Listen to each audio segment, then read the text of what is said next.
Vinde, Espírito Santo, enchei os corações dos vossos fiéis e acendei neles o fogo do vosso amor. Enviai o vosso Espírito, e tudo será criado, e renovareis a face da terra. Oremos. Deus, que instruístes os corações dos vossos fiéis com a luz do Espírito Santo, fazei que apreciemos retamente todas as coisas, segundo o mesmo Espírito, e gozemos sempre da sua consolação. Por Cristo Senhor nosso. Amém. Em nome do Pai, do Filho e do Espírito Santo. Amém. Seja bem-vindo você que nos encontrou aqui no YouTube. Eu sou o Padre Maurício, da paróquia de São Cristóvão, em Valinhos. Estamos aqui na paróquia com a nossa jornada da leitura comentada da Sagrada Escritura. Hoje é o nosso 32º encontro. E estamos lendo hoje a segunda carta de São Pedro. Seja bem-vindo, deixa aqui o seu like, o seu gostei ou o não gostei. Isso ajuda também o nosso canal.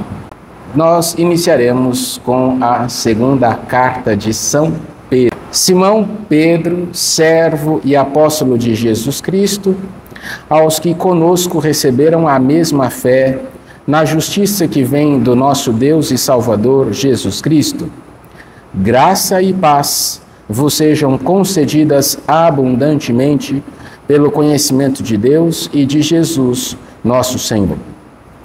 A saudação já conhecida é uma das saudações da missa também, uma das possíveis que podemos usar logo para a abertura do Santo Sacrifício.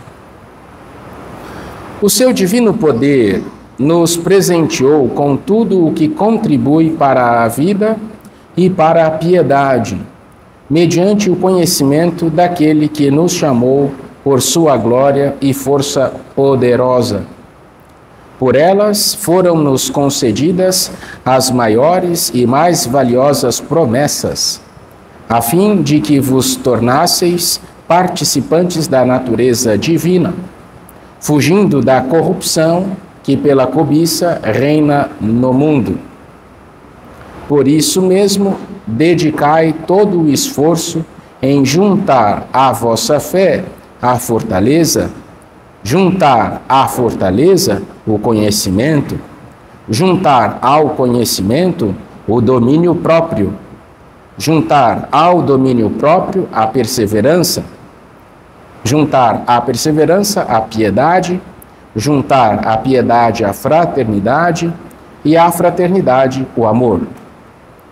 Se estas qualidades existirem e crescerem em vós, não vos deixarão vazios e estéreis no conhecimento de nosso Senhor Jesus Cristo. Mas quem delas carece é cego ou míope. Esqueceu-se de que foi purificado de seus pecados de outrora. Por isso, irmãos, cuidai cada vez mais de confirmar a vossa vocação e eleição. Procedendo assim, jamais tropeçareis. Desta maneira, vos será largamente concedido o acesso ao reino eterno de nosso Senhor e Salvador Jesus Cristo. Bem, algumas informações aqui importantes e profundas. A primeira, Deus nos chamou. É um precioso dom e, de fato, todos nós fomos chamados por Deus. Ninguém chega ao conhecimento de Deus se não foi chamado. Ninguém chega à Igreja Católica se não foi chamado. É verdade que Deus se utiliza de instrumentos, de meios, de pessoas, mas nós somos chamados. E nós somos chamados pelo Senhor. E Deus nos concedeu a sua graça, a sua glória e força poderosa. Por elas foram-nos concedidas as maiores e mais valiosas promessas, a fim de que nós nos tornássemos participantes da natureza divina. Deus nos chamou, nos tornou capazes de participar da sua natureza. E por essa participação fugimos da corrupção que pela cobiça reina no mundo. Podemos fugir da corrupção, seja a corrupção do corpo, quando morrermos, o nosso corpo vai se corromper, vai ser comido pelos vermes da terra, mas a nossa alma permanecerá eterna, porque fomos chamados e porque fomos amados. É um precioso dom. E fugimos também da corrupção do mundo. Ninguém consegue ser santo se não tem a força, a graça que vem de Deus. Os que foram chamados, os que foram escolhidos, os que foram amados, recebem esta graça, podem participar da natureza divina e, por isso, conseguem fugir da corrupção, seja da alma, seja do corpo. É um precioso dom que nós recebemos. Versículo 12. Eis porque sempre vos admoestarei sobre essas coisas, embora as conheçais e estais confirmados na verdade, presente entre vós. Sim, creio que é justo, enquanto habitar nesta tenda, despertar vossa memória. Estou certo de que em breve será desarmada esta minha tenda, conforme nosso Senhor Jesus Cristo me manifestou. Por isso, eu me empenharei para que depois da minha partida, a todo momento tenhais na memória essas coisas. São Pedro está falando da tenda que será desarmada, que é o seu corpo. Uma hora ele vai partir, mas é importante que nós tenhamos convictos esses conhecimentos.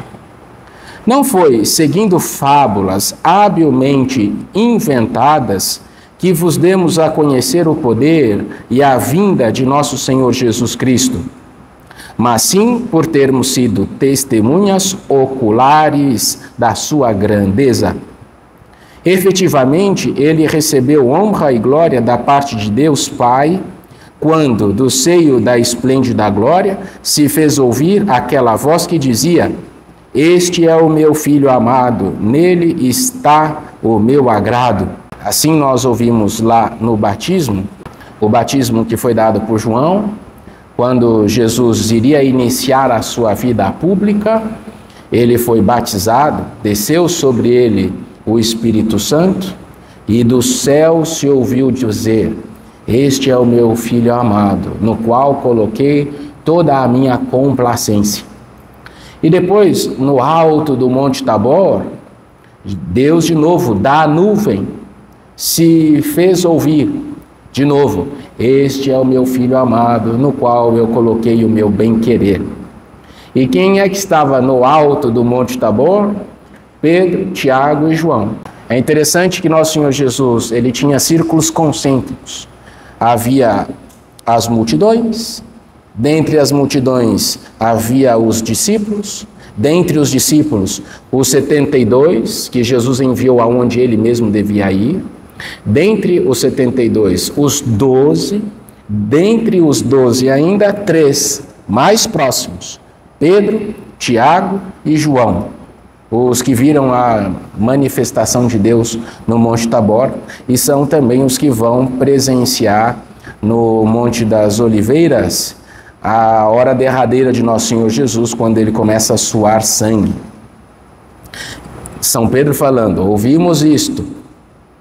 Esta voz nós a ouvimos vinda do céu quando estávamos com ele no Santo Monte, ratificando aquilo que eu havia dito.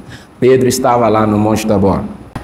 E assim tornou-se ainda mais firme para nós a palavra da profecia, que fazeis bem em ter diante dos olhos, como lâmpada que brilha em lugar escuro, até clarear o dia e levantar-se a estrela da manhã em vossos corações. Deveis saber, antes de tudo, que nenhuma profecia da Escritura é de interpretação particular, visto que jamais uma profecia foi proferida por vontade humana. Ao contrário, Foi sob o impulso do Espírito Santo que alguns falaram da parte de Deus. Quem é o autor da Sagrada Escritura? O Espírito Santo. Bem, me parece aqui que Lutero e Calvino não leram bem a Sagrada Escritura. Vou repetir. Deveis saber, antes de tudo, que nenhuma profecia da Escritura é de interpretação particular, visto que jamais uma profecia foi proferida por vontade humana. Devemos ler a Sagrada Escritura? Sim. E devemos também buscar a correta interpretação. Não a interpretação conforme o meu gosto, mas a interpretação conforme nos legou a tradição e o magistério. Ninguém na Igreja Católica está livre para interpretar livremente a Sagrada Escritura. Todos nós devemos submeter a nossa interpretação à tradição e ao magistério. Capítulo 2. Como entre o povo houve falsos profetas, também entre vós haverá falsos mestres, os quais introduzirão sorrateiramente heresias perniciosas, chegando até a renegar o soberano que os resgatou. Eles atrairão sobre si repentina perdição. Muitos hão de segui-los em sua libertinagem, e por causa deles o caminho da verdade será blasfemado. Por ganância vos explorarão com palavras mentirosas. Há muitos, porém, o julgamento deles está em curso e sua perdição não tarda. Na igreja haverá heresias. E sempre haverá. É uma tristeza. E nós não devemos seguir esta gente. Veja que São Pedro está sendo claro. Chegará. E eles vão blasfemar contra o caminho de Deus. Haverá blasfêmia. E não é verdade que é tudo isso que nós já vemos? Desde Lutero e depois disso tudo. Eu estou sendo raso. Nós temos essa dificuldade já desde os albingenses, desde o século III, IV, nós temos essas dificuldades com as heresias. E devemos estar atentos. E qual que é o critério que devemos seguir? A Sagrada Escritura? Só? Não. A tradição e o magistério. Na igreja, nós não temos só a Escritura, somente a Escritura como critério da verdadeira interpretação e do verdadeiro caminho. Sempre na igreja o critério foi a tradição, o magistério e a Sagrada Escritura. Aliás, quem é que determinou que esses livros são sagrados e não outros? A tradição e o magistério. Devemos estar atentos a ouvir o que sempre foi dito na Santa Igreja. Capítulo 2, versículo 4. Deus não poupou os anjos pecadores, mas prendendo-os nas cadeias do inferno, entregou-os às trevas, onde estão guardados até o julgamento. Também não poupou o mundo antigo, quando enviou o dilúvio sobre o mundo dos ímpios e preservou somente 8 pessoas, entre as quais Noé, arauto da justiça. Condenou ao extermínio e reduziu a cinzas as cidades de Sodoma e Gomorra para mostrar o futuro que espera os ímpios. No entanto, salvou o justo Ló, que andava sofrendo com a vida dissoluta daquela gente perversa. Pois esse justo que morava entre eles sentia diariamente atormentada a sua alma justa, vendo e ouvindo as ações iníquas que eles praticavam. O Senhor sabe livrar os piedosos da provação e separar os malvados, para castigá-los no dia do juízo, especialmente os que, levados por suas paixões impuras, seguem as vias da carne e desprezam a dominação. Bem, creio eu que estamos vivendo a mesma circunstância. Os pios, os justos, vivem entre os ímpios. Isso não deve ser justificativa para o nosso erro e o nosso pecado. Devemos permanecer fiéis. E aqueles que permanecem fiéis mesmo entre os ímpios, Deus há de recompensar. Não podemos nos perder entre eles, mas pelo contrário, nos manter firmes na nossa meta que é Deus. Continua ainda, está falando dos hereges. Atrevidos e presunçosos, não receiam blasfemar contra os seres gloriosos, enquanto os anjos, superiores em força e poder, não proferem contra eles perante o Senhor o julgamento da blasfêmia. Não é verdade que há umas blasfêmias contra a Virgem Maria? Quando o povo se perde, eles tratam de blasfemar contra a Virgem. Não é verdade que toda a arte moderna injuria, blasfema contra Jesus, nosso Senhor? Quantas blasfêmias graves. E já estava avisado, não é surpresa para ninguém. E São Pedro já está avisando. Como animais irracionais, por natureza destinados à captura e à ruína, estes que blasfemam contra o que não conhecem vão apodrecer na sua própria corrupção. Receberão assim, a contragosto, a paga da sua injustiça. Fazem do excesso o seu prazer em pleno dia. Escandalosos e imundos, entregam-se a seus vãos prazeres quando se banqueteiam convosco. Estes, sempre espreitando algum adultério, insaciáveis no pecar, seduzem aqueles que são inconstantes, que têm o coração excitado na avareza, são destinados à maldição. Deixaram o caminho reto para se transviarem pelo caminho de Balaão de Bozor, que se deixou levar por uma recompensa iníqua, mas recebeu uma censura por sua transgressão. Um animal mudo começou a falar com voz humana e impediu o plano insensato do profeta. Eles são fontes sem água, nuvens impelidas pelo furacão. Espera-os a escuridão das trevas. Vociferando discursos pomposos e vazios, aliciam nas paixões carnais e na libertinagem aqueles que há pouco escaparam dos que vivem no erro. Prometem-lhe a liberdade enquanto eles mesmos continuam escravos da corrupção, pois cada um é escravo daquilo que o domina. Se pelo conhecimento do nosso Senhor e Salvador, Jesus Cristo, escaparam uma vez da contaminação do mundo, mas novamente se deixaram amarrar e por ela são dominados, sua última condição torna-se pior que a primeira. Melhor seria se não tivessem conhecido o caminho da justiça, que depois de tê-lo conhecido, abandonar o santo preceito que lhes fora transmitido.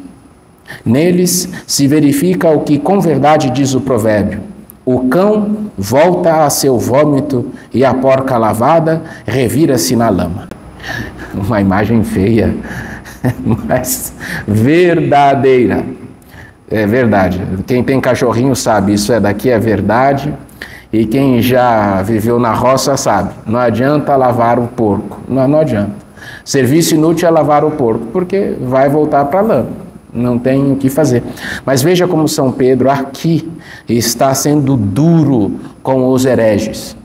E o que adianta você ser liberto por nosso Senhor Salvador e voltar ao erro? E costumo perceber que aqueles que pregam o erro, a heresia, acabam sempre falando por essa via mesmo. Não tem problema pecar. Não tem problema. Me parece que é um pouco a crise atual, hein? Quando há uma certa linha dentro da igreja, e alguns são até sacerdotes, hein, que pregam que a igreja deve autorizar o divórcio, que a igreja deve dar comunhão para aqueles que estão em segundas núpcias, que não tem pecado, que devemos estar atentos ao tempo presente. São esses que querem confundir aqueles que já foram libertos. É duro. Então não se preocupem, até o último dia teremos hereges entre nós, mas eles serão condenados. O cão volta para seu vômito, e a porca lavada revira-se na lama. É a condenação. É terrível. Então, quem ensina o erro será gravemente condenado. Não são palavras minhas, hein? É palavra de nosso Senhor Jesus aqui na voz de Pedro. Capítulo 3. Amados, esta é a segunda carta que vos escrevo. Nas duas procuro despertar a sinceridade de vossa mente por meio de recordações. Lembrai-vos das palavras preditas pelos santos profetas, bem como do preceito do Senhor e Salvador a vós transmitido pelos apóstolos. Antes de mais nada, deveis saber que nos últimos dias aparecerão zombadores, esbanjando zombarias e andando ao sabor de suas paixões. Eles dizem: onde ficou a promessa da sua vinda?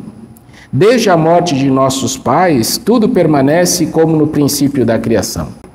De propósito, desconhecem que desde antigamente existia o céu e que a palavra de Deus fez surgir da água a terra e por meio da água, e que pelos mesmos elementos o mundo de então pereceu afogado pela água. Pela mesma palavra, o céu e a terra de hoje são conservados, reservados ao fogo para o dia do juízo e da perdição dos ímpios.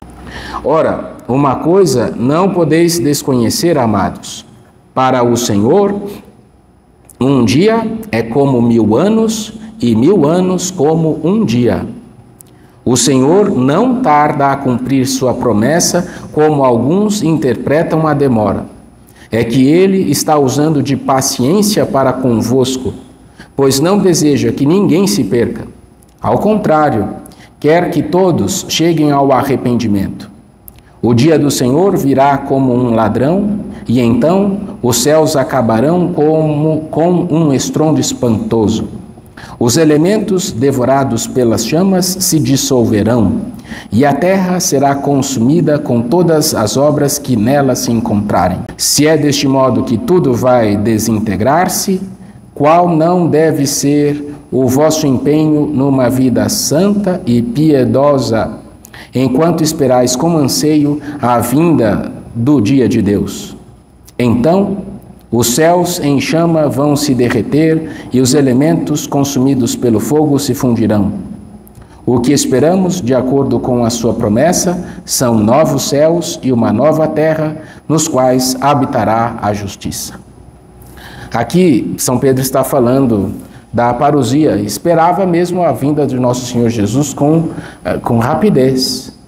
Ele subiu, bem, já se passaram aqui 30 anos, então ele deve estar voltando. Os nossos pais disseram que ele está voltando, mas não voltou. Alguns, por fim, acabaram caindo na descrença. E São Pedro vai dizer: calma lá, cuidado, perseverança, Maranatá, vem o Senhor Jesus.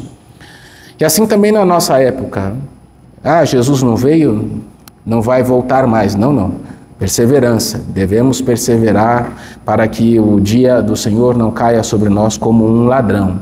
E nós não sabemos. E um dia para Deus é como 1000 anos. E 1000 anos é como se fosse um dia, porque para Deus não há tempo. Aliás, o tempo também é uma criatura divina.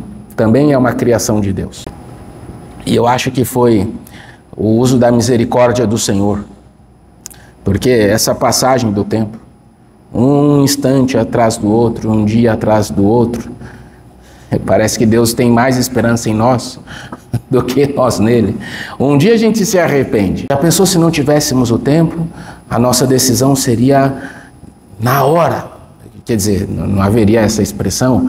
A nossa decisão seria naquele exato instante e não haveria possibilidade de mudança. Não haveria possibilidade de alterar a sua opção. O tempo é uma criatura divina, mas ao mesmo tempo, contudo, entretanto, no último dia a nossa decisão se cristaliza. Até o dia da nossa morte temos o devido tempo para o arrependimento. Depois, acabou-se. Aí a nossa decisão é cristalizada e seremos julgados de acordo com a nossa decisão. Versículo 14. Amados, vivendo nessa esperança, esforçai-vos para que ele vos encontre numa vida pura, sem mancha e em paz. Considerai também como salvação a paciência de nosso Senhor. Isso já vos escreveu nosso amado irmão Paulo, segundo a sabedoria que lhe foi dada. Olha ele citando aqui também as cartas de São Paulo, hein? Ele trata disso também em todas as suas cartas, se bem que nelas se encontrem algumas coisas difíceis que pessoas sem instrução e vacilantes deformam para a sua própria perdição. O mesmo fazem com as outras escrituras. Então São Pedro está dizendo que aquelas cartas são inspiradas. Veja como é que a igreja foi decretando o cânon. Ora, conforme aquilo que os apóstolos nos deixaram. Versículo 17. Portanto, amados, sabendo disso com antecedência, tomai cuidado. Não suceda que, levados pelo erro desses ímpios, percais vossa própria firmeza. Antes, procurai crescer na graça e no conhecimento de nosso Senhor e Salvador, Jesus Cristo. A Ele seja dada a glória, desde agora até o dia da eternidade. Amém. Uma carta simples, objetiva. Cuidado com as heresias, não se deixem levar pelos hereges, fiquem atentos e perseverança. Perceberam já a diferença, né? São Pedro um pouco mais conciso, dando validade para as cartas de São Paulo. Cuidado com o atrevimento dos blasfemos, permanecei na piedade mesmo entre os ímpios, cuidado com os hereges. Aqueles que já foram salvos, tomem cuidado para não cair no erro, porque a condenação será ainda maior. Agora nós vamos mudar um pouco o clima, nós vamos mudar agora um pouco a escrita. Esse é São Pedro apóstolo. Agora nós vamos para o outro que estava também no Monte Tabor, mas a esse Deus confiou o seu amor, São João Evangelista. É já da tradição reconhecer o apóstolo João como autor dessas cartas, dessas 3 cartas de São João. É assim um primor, essas cartas de São João. Aliás, nós as leremos. Eu acho que a leremos, a primeira carta, nós a leremos também no tempo do Natal. Essa carta é lida ali nas missas da semana do tempo do Natal. São cartas, São João sempre São João, é algo especialíssimo. Então começamos hoje, não creio que terminaremos hoje, mas já vamos agora nos deliciar também com esse grandioso apóstolo do Senhor. Capítulo 1 da primeira carta de São João, versículo 1.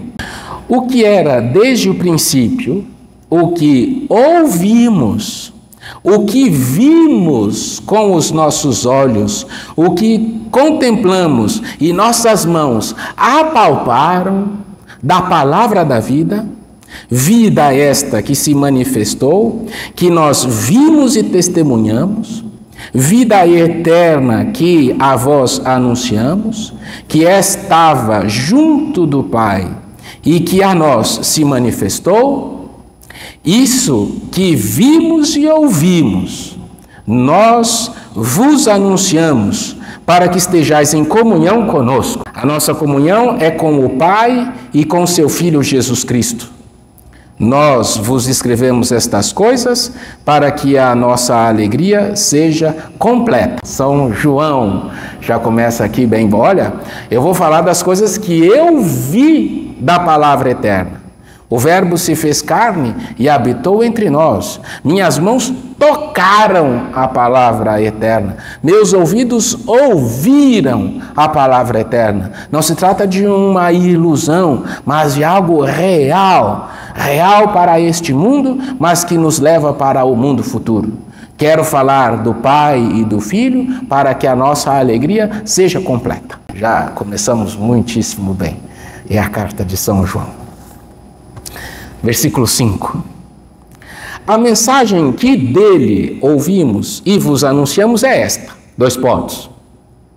Deus é luz e nele não há trevas. É por isso que esse texto é lido já lá na época do Natal. Deus é luz e nele não há trevas. Se dissermos que estamos em comunhão com ele, mas caminhamos nas trevas, estamos mentindo e não praticamos a verdade. Se caminhamos na luz, como ele está na luz, então estamos em comunhão uns com os outros. E o sangue de Jesus, seu Filho, nos purifica de todo pecado. Percebam como a libertação vem pelo Senhor Jesus em todos os apóstolos. Nas cartas de São Paulo, nas cartas de São Pedro, na carta de Tiago, também aqui na carta de São João. Nós só podemos conviver com Deus por causa de Jesus. Versículo 8. Se dizemos que não temos pecado, enganamo-nos a nós mesmos e a verdade não está em nós. Se confessamos nossos pecados, então Deus se mostra fiel e justo para nos perdoar os pecados e nos purificar de toda a injustiça. Se dizemos que nunca pecamos, fazemos dele um mentiroso e sua palavra não está em nós. Aqui nós temos a controvérsia com os fariseus, porque eles seguiam os preceitos. E eles diziam, nós não pecamos, nós estamos justos, alcançamos a salvação. E se vasculharmos mesmo, nós encontramos pensamentos contrários a Deus, sentimentos contrários à vontade divina. Se vasculharmos bem a nossa alma, nós vamos encontrar muita coisa ruim. Hoje já não mais, hein? Mas alguma vez ou outra aparece alguma pessoa que vem se confessar por ocasião da Páscoa, né? Ah, padre, eu não tenho pecado. A minha vontade é mandar ler o Evangelho, ou a carta de São João. Falar, então vai lá fora, lê a carta de São João, depois você volta aqui. Meus filhinhos, é daqui que eu tiro esse meu costume de sempre falar, meus filhos, né? Quem vem à paróquia já está acostumado mais, né? Eu sempre digo, meus filhos, é daqui, é da tradição joanina.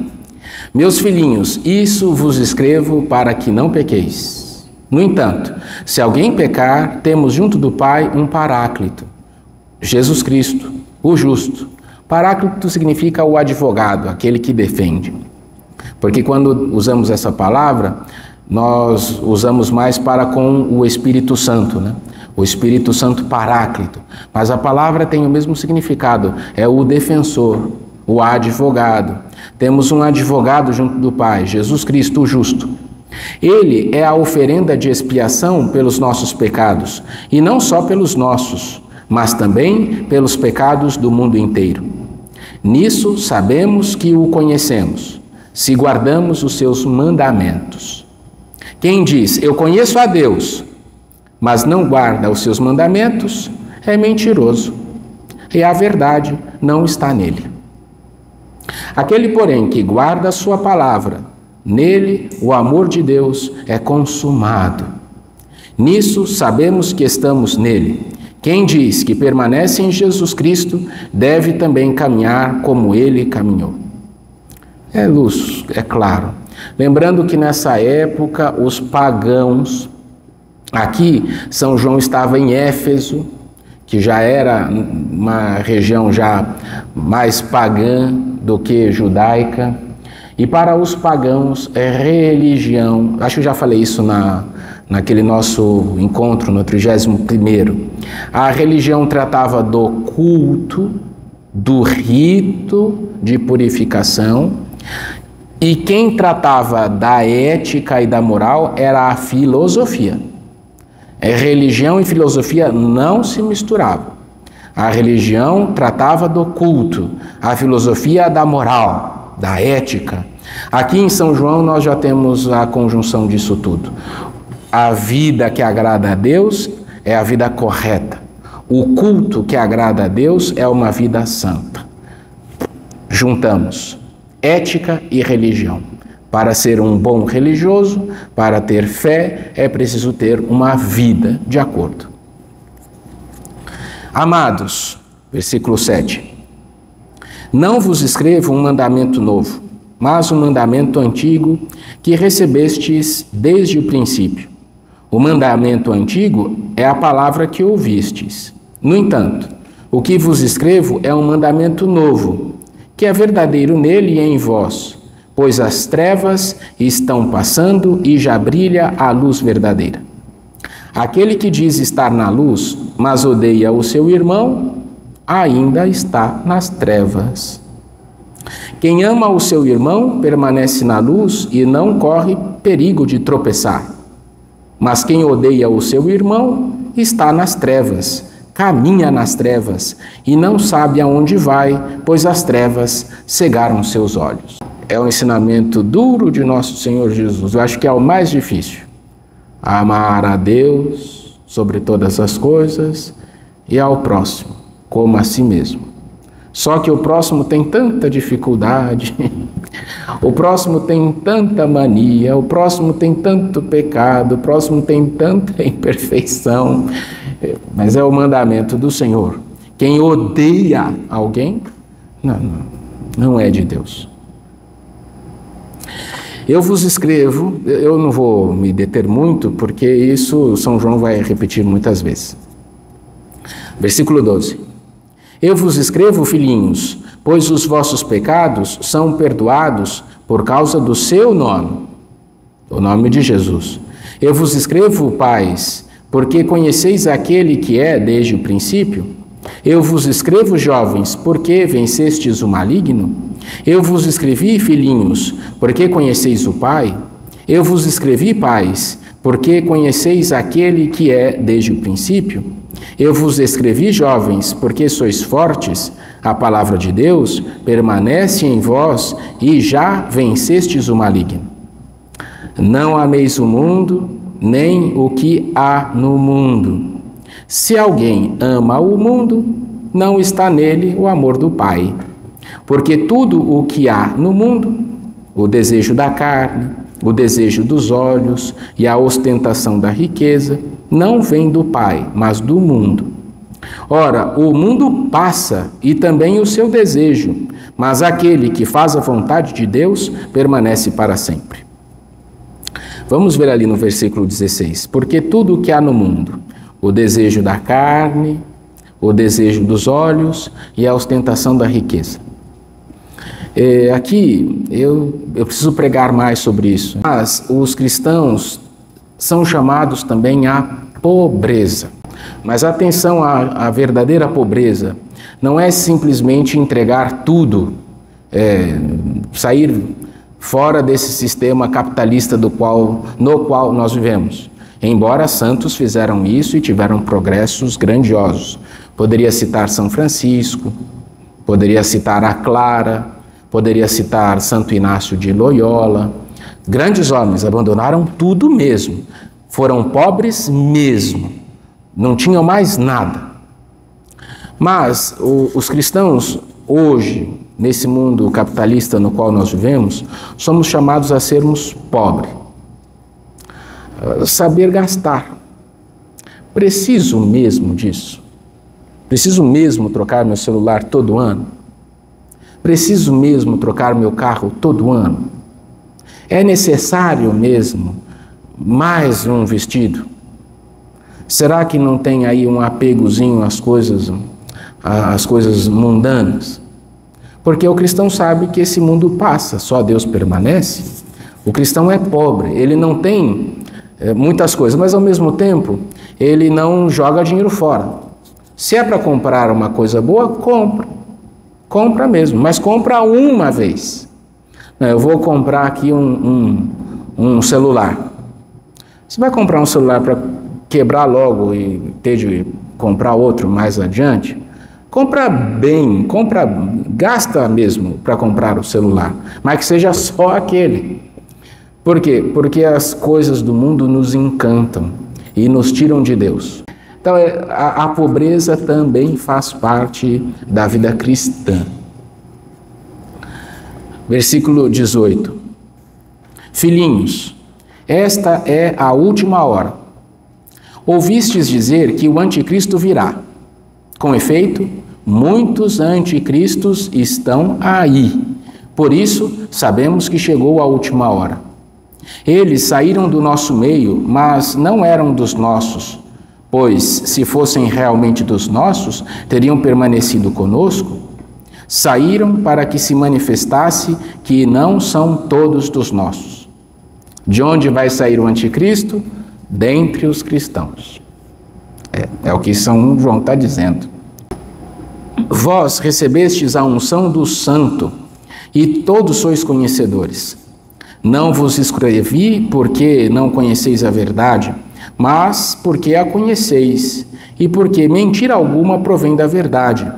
Ora, quem é mentiroso, senão aquele que nega que Jesus é o Cristo? Este é o anticristo, aquele que nega o Pai e o Filho. Todo aquele que nega o Filho, também nega o Pai. Quem confessa o Filho, tem também o Pai. Permaneça em vós aquilo que ouvistes desde o princípio. Se permanecer em vós o que ouvistes desde o princípio, permanecereis no Filho e no Pai. E esta é a promessa que ele nos fez, a vida eterna. Escrevi estas coisas a respeito dos que procuram enganar-vos. Quanto a vós, a unção que dele recebestes permanece convosco, e não tendes necessidade de que alguém vos ensine.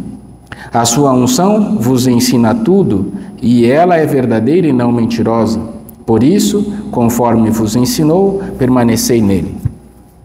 Bem, aqui, já na era apostólica, começaram a aparecer alguns erros. Alguns dizendo que Jesus não era verdadeiramente homem. Ele tinha uma aparência humana, mas ele não era um homem mesmo. Outros diziam que Jesus era um grande profeta, mas não Deus.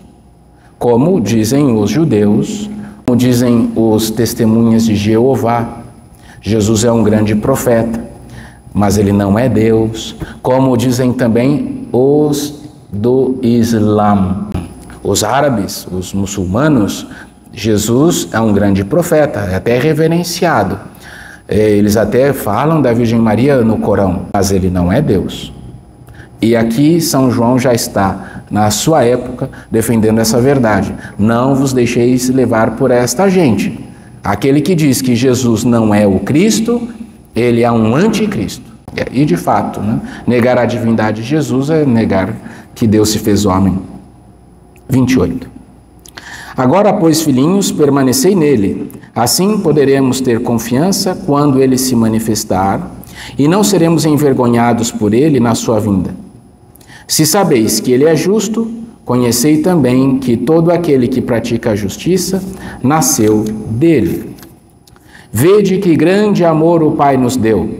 Somos chamados filhos de Deus, e nós o somos. Por isso o mundo não nos conhece, porque não o conheceu.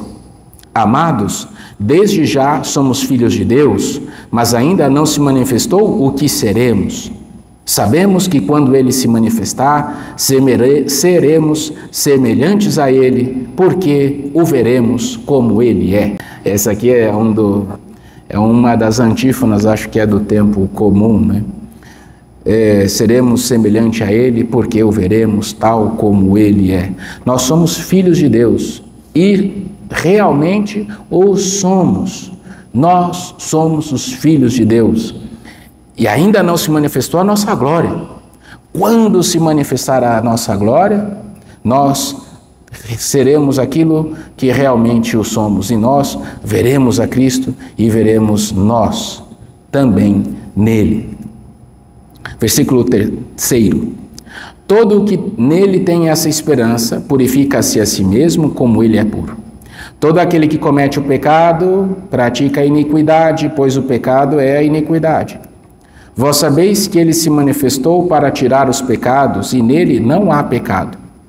Todo aquele que permanece nele não peca, e todo aquele que peca não o viu, nem o conheceu. Quem peca não está em Deus, e Deus não está nele. Filhinhos, que ninguém vos engane, quem pratica a justiça é justo, assim como ele é justo. Aquele que pratica o pecado é do diabo, porque o diabo é pecador desde o princípio. Para isto é que o Filho de Deus se manifestou, para destruir as obras do diabo. Todo aquele que nasceu de Deus não vive em pecado, pois a semente de Deus permanece nele, e não pode viver pecando, pois nasceu de Deus. Nisto se manifestam os filhos de Deus e os filhos do diabo. Quem não pratica a justiça não vem de Deus, e quem não ama o seu irmão também não. São João, embora dócil, ele é firme. Quem peca é do diabo, quem não peca é de Deus. E aquele que diz que não peca, deve amar o irmão. Se não ama o irmão, ele é mentiroso. Versículo 11. Esta é a mensagem que ouvistes desde o início, que nos amemos uns aos outros, não como Caim, que, sendo do maligno, matou o seu irmão. E por que o matou? Porque as suas obras eram más, ao passo que as do seu irmão eram justas. Não vos admireis, irmãos, se o mundo vos odeia. Sabemos que passamos da morte para a vida, porque amamos os irmãos. Quem não ama, permanece na morte. Todo aquele que odeia o seu irmão é homicida. E sabeis que nenhum homicida tem a vida eterna permanecendo nele. Nisto conhecemos o amor. Jesus deu a vida por nós. Ora, também nós devemos dar a vida pelos irmãos. Se alguém possui riquezas neste mundo e vê o seu irmão passar necessidade, mas diante dele fecha o seu coração, como pode o amor de Deus permanecer nele? É a mesma profundidade dos outros apóstolos, a mesma verdade, só que de uma forma mais dócil, porque São João era assim. As pessoas que ficaram ricas, roubando dos pobres, como deve ser o julgamento dessa gente? As pessoas que podem ajudar os pobres e impedem, como será o julgamento dessa gente? Como eles podem dizer que são de Deus se não amam os irmãos? Se não estão preocupados com os irmãos? E atenção, hein? Que tem muito populista que fala do pobre, mas suga o dinheiro dele. Não amemos com palavras nem com a boca, vai lá, São João falando, mas com ações e em verdade. Nisso conheceremos que somos da verdade e diante dele tranquilizaremos o nosso coração. Se o nosso coração nos acusa, Deus é maior que o nosso coração e tudo conhece. Amados, se o nosso coração não nos acusa, podemos dirigir-nos com confiança a Deus. E qualquer coisa que pedirmos, dele a receberemos, porque guardamos os seus mandamentos e fazemos o que é do seu agrado. Este é o meu mandamento, que creiamos no nome do seu Filho, Jesus Cristo, que nos amemos uns aos outros, de acordo com o mandamento que ele nos deu. Quem guarda os seus mandamentos permanece em Deus e Deus permanece nele. E nisto sabemos que ele permanece em nós, pelo Espírito que nos deu. Já tinha comentado previamente. Eu quero terminar essa carta, então nós vamos para o capítulo 4. Assim nós não perdemos a carta toda. E vocês, por amor a mim e a Deus, vão fazer um esforçozinho de alguns minutinhos a mais. Capítulo 4. Caríssimos, não creiais em qualquer espírito, mas examinai os espíritos para verdes se são de Deus, pois muitos falsos profetas vieram ao mundo. Nisto conheceis o Espírito de Deus. Todo espírito que confessa Jesus Cristo vindo na carne é de Deus. E todo espírito que não confessa Jesus não é de Deus. Esse é o anticristo. Ouvistes dizer que o anticristo virá. Pois bem, ele já está no mundo. Filhinhos, vós sois de Deus e vencestes os que são do anticristo, pois em vós está quem é maior do que aquele que está no mundo. Eles são do mundo, por isso falam das coisas do mundo, e o mundo os ouve. Nós somos de Deus. Quem conhece a Deus nos ouve. Quem não vem de Deus não nos ouve. A partir disso, distinguimos o espírito da verdade e o espírito do erro. Algumas pessoas se preocupam que aparecem espíritos, né, com alguns fenômenos sobrenaturais, né? Alguns deles até ficam com medo. Ai, padre, eu acho que algum espírito maligno baixou na minha casa.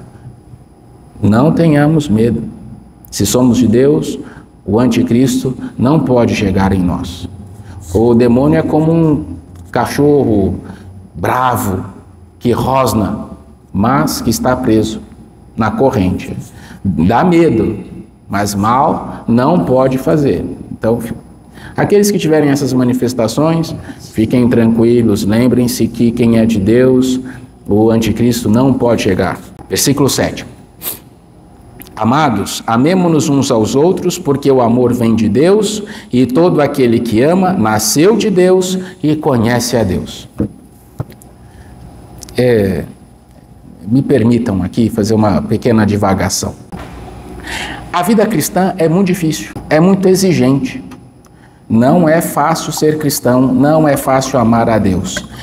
Não é fácil obedecer a Deus, não é fácil a moral cristã, ela é muito exigente. Como então é possível vivê-la? Porque nós amamos a Deus. Quando eu sei que fui amado por Deus e eu retribuo esse amor, Deus vive em mim e eu em Deus, os mandamentos de Deus não são duros. Quando eu amo, eu obedeço aos mandamentos com facilidade. Assim também os homens, as mulheres. É difícil ser fiel? Sim. Ter uma esposa só a vida toda é muito difícil. Mas quando isso fica fácil? Quando eu amo meu marido, quando eu amo a minha esposa. E quando eu percebo que sou amado. É interessante, essa que é a tristeza dos casais modernos, né? Eles não se amam e eles não se sentem amados, aí eles se amam ainda menos. É um círculo vicioso, porque quando eu sinto que sou amado e quando eu amo, pode aparecer a pessoa mais bonita no mundo, não me chama a atenção. Por quê? Porque eu estou amando. Os meninos, os adolescentes, quando eles começam a namorar, ficam uns bobos, né? Nem percebem os defeitos. Mas onde estava isso? Estava lá. É que a tua paixão não deixou ver, mas estava lá. Trata de resgatar aquela paixão lá agora para levar a vida à frente. Assim, quando nós estamos com dificuldade em obedecer os mandamentos, vejamos se não está faltando amor. Vejamos se nós não estamos amando pouco a Deus. E aí é preciso gastar tempo com amor. Falar para Jesus, Jesus te ama. Vir no sacrário, Jesus, eu quis e quero o Senhor. E conforme eu vou amando a Deus e vou percebendo o seu amor em mim, é mais fácil a vida cristã. A gente leva como se não houvesse dificuldade, embora a vida continue sendo exigente. Versículo 9. Foi assim que o amor de Deus se manifestou entre nós. Deus enviou seu Filho único ao mundo para que vivamos por Ele. Nisto está o amor. Não fomos nós que amamos a Deus, mas foi Ele que nos amou e enviou o seu Filho como oferenda de expiação pelos nossos pecados. Amados, e por isso que ele fala sempre amados, né? Amados, se Deus nos amou assim, nós também devemos amar-nos uns aos outros. Ninguém jamais viu a Deus. Se nos amamos uns aos outros, Deus permanece em nós e seu amor em nós é consumado. Nisto conhecemos que permanecemos nele e ele em nós. Ele nos deu o seu Espírito e nós vimos e damos testemunho. O Pai enviou seu Filho como Salvador do mundo. Todo aquele que confessa que Jesus é o Filho de Deus, Deus permanece nele e ele em Deus. E nós conhecemos e cremos no amor que Deus tem para conosco. E aqui eu resgato a carta de São Paulo aos Romanos. Sabemos que Deus nos ama e cremos no seu amor. Nós só podemos amar a Deus porque Ele nos amou. Ele nos enviou seu Filho por amor. Deus nos amou. E agora nós amamos a Deus. E porque amamos a Deus, amamos as pessoas. Amamos o próximo. Então não é porque as pessoas merecem, é porque Deus me amou. Então nós não amamos as pessoas porque elas têm dignidade, é porque o digno me amou, o amor me amou. E eu, porque fui amado, derramo também o amor dele em todos os que estão à minha volta. E aqui vem a afirmação terrível de São João, versículo ainda 16, né? Deus é amor. Quem permanece no amor, permanece em Deus e Deus permanece nele. Nisto o seu amor para conosco é consumado, que tenhamos confiança no dia do julgamento, pois assim como é Jesus, somos também nós neste mundo. No amor não há temor, ao contrário, o perfeito amor lança fora o temor, pois o temor implica castigo e aquele que teme não é perfeito no amor. Nós amamos porque Ele nos amou primeiro. Se alguém disser, amo a Deus, mas odeio o seu irmão, é mentiroso. Pois quem não ama o seu irmão, a quem vê, não poderá amar a Deus, a quem não vê. E este é o mandamento que dele recebemos. Quem ama a Deus, ame também seu irmão.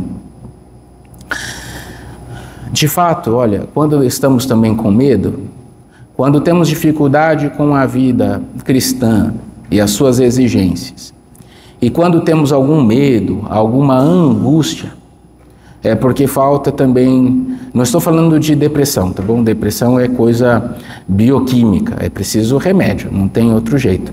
Mas quando eu tenho aquela tristeza e eu não sei, o motivo é porque está me faltando exercitar o amor a Deus.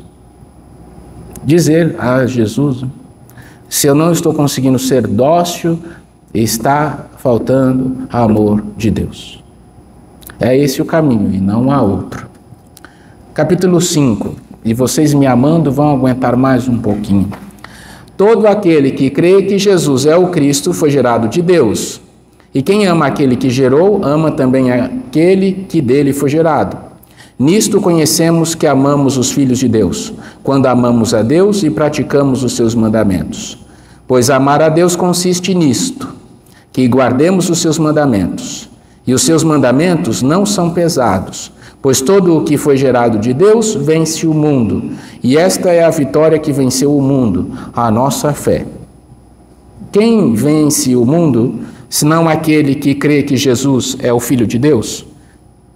Este é aquele que veio pela água e pelo sangue, Jesus Cristo. Não somente pela água, mas pela água e pelo sangue. É o Espírito que dá testemunho, porque o Espírito é a verdade. 3 são os que dão testemunho: o Espírito, a água e o sangue. E os 3 são unânimes. Se aceitamos o testemunho dos homens, o testemunho de Deus é maior. E o testemunho de Deus é este: ele testemunha a respeito de seu Filho. Aquele que crê no Filho de Deus tem este testemunho dentro de si. Aquele que não crê em Deus faz dele um mentiroso, porque não crê no testemunho que Deus deu a respeito de seu Filho. E nisto consiste o testemunho. Deus nos deu a vida eterna, e esta vida está em seu Filho. Quem tem o Filho, tem a vida. Quem não tem o Filho de Deus, não tem a vida. E aqui São João já está apontando para a vida sacramental. Quem são os que dão testemunho? O Espírito, a água e o sangue. O que é a água? O batismo. O que é o sangue? Eucaristia. E o que é o Espírito, senão a crisma, a ordem, o matrimônio, tudo. O Espírito é quem mantém a igreja. É interessante, né? Já falei disso em outras vezes, mas se olhamos bem a missa, com quem que o padre fala na missa? Com o povo?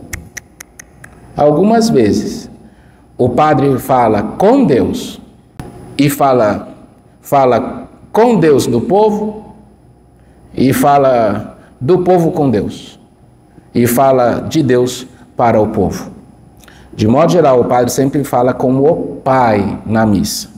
E algumas vezes ele faz alguma saudação, alguma bênção para o povo. E com que poder que o padre faz tudo isso? Pelo poder do Espírito Santo, que é dado lá na ordem. E nós também recebemos o Espírito Santo pela crisma. Então, quem é que dá testemunho, e que esse testemunho é maior do que o dos homens? O Espírito, a água e o sangue, que são os sacramentos da igreja. Então, quem é que dá testemunho? Quem é que dá força? Os sacramentos. Concluindo, eu vos escrevo estas coisas a vós que credes no nome do Filho de Deus, para que saibais que tendes a vida eterna. E esta é a confiança que temos em Deus. Se lhe pedimos alguma coisa de acordo com a sua vontade, ele nos ouve. E se sabemos que ele nos ouve em tudo o que lhe pedimos, sabemos que possuímos o que havíamos pedido. Se alguém vê seu irmão cometer um pecado que não conduz à morte, que ele ore, e Deus dará a vida ao irmão. Isto se de fato o pecado cometido não conduz à morte. Existe um pecado que conduz à morte, mas não é a respeito deste que eu digo que se deve orar. Toda injustiça é pecado, mas existe pecado que não conduz à morte. Já que a distinção entre pecado mortal e pecado venial. Pecado mortal mata Deus em nós. Pecado venial não conduz à morte, mas deve ser evitado. Isso já é também da era apostólica. Versículo 18. Sabemos que todo aquele que é gerado de Deus não peca. Ao contrário, aquele que foi gerado de Deus, ele o guarda, e o maligno não o pode atingir. Nós sabemos que somos de Deus, ao passo que o mundo inteiro está no poder do maligno. Nós sabemos que veio o Filho de Deus e nos deu inteligência para conhecermos aquele que é o verdadeiro. E nós estamos no verdadeiro quando estamos em seu Filho Jesus Cristo. Ele é o verdadeiro Deus e a vida eterna. Filhinhos, guardai-vos dos ídolos. Concluímos. Estou feliz, contente. Muito obrigado pelo amor a mim e a Deus dedicados. Semana que vem, então, nós leremos a segunda carta de São João, que é uma carta curtinha, a terceira carta, que também é curta, e entramos na carta de Judas, que é o outro apóstolo, é o do machado, é o santo das causas impossíveis. A gente não liga muito, mas é dele esta carta, que também é um dos primos do Senhor. E aí então concluímos, quem sabe até o dia 31 de dezembro deste ano, o temível Apocalipse. Acho que não conseguimos terminar o Apocalipse. Se não terminarmos esse ano, no ano que vem terminamos. Me permitam agora conceder a minha bênção. O Senhor esteja convosco. Abençoe-vos Deus Todo-Poderoso, Pai e Filho e Espírito Santo. Amém.